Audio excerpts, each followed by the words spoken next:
अस्सलाम वालेकुम। मैं जी माड़ा बंदा गरीब आदमी हाँ, किराए का घर है, निक्का जिहा बच्चा है जी, कमाने वाला मेरा कोई नहीं है।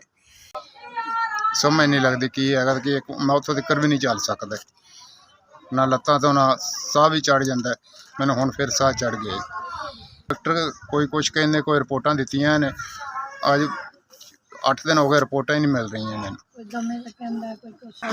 जी अस्सलाम वालेकुम जी। मेरा मियाँ बहुत बीमार है जे डॉक्टर को रिपोर्टां करवाए, कोई दमा दसदा है, कोई टीवी दसदा है, कोई जिगर का मसला। सारियां मेरे बंदे दियां रिपोर्टां ने, एक्सरे ने, सब कुछ है।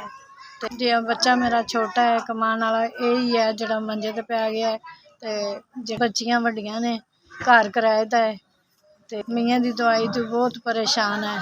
आसरा कोई नहीं, भैन भरा भी कोई नहीं है, ਉਹਦੇ ਨਾਲ रल के जम्मिया ही कोई नहीं, तो मेरे तो दुनिया तो चले गए ने, कल्ले कारे हैगे आ, बच्चा एक के बच्चियां ने। गरीब लोग हैं, साड़ी मदद की जाए। असी इलाज की गुंजाइश नहीं है कि इलाज मेरे मियाँ का कराया जाए। साढ़े वास्ते दुआ करांगे जे साड़ी मदद करो। अस्सलाम वालेकुम। भला होवे 5000 दे के साड़ी मदद की है।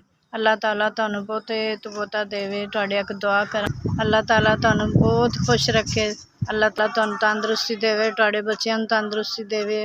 5000 दे के मेरी दवाइयां वास्ते बहुत ही अल्लाह तुहानू खुश रखे, अल्लाह तुहानू बहुत ज़्यादा दे।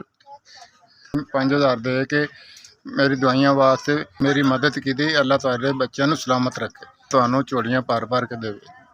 अल्लाह तुहानू इन्ना देवे, तुसी वंडदे ही रहो। तुसी मेरी मदद की, तुहाडा बहुत शुक्रिया।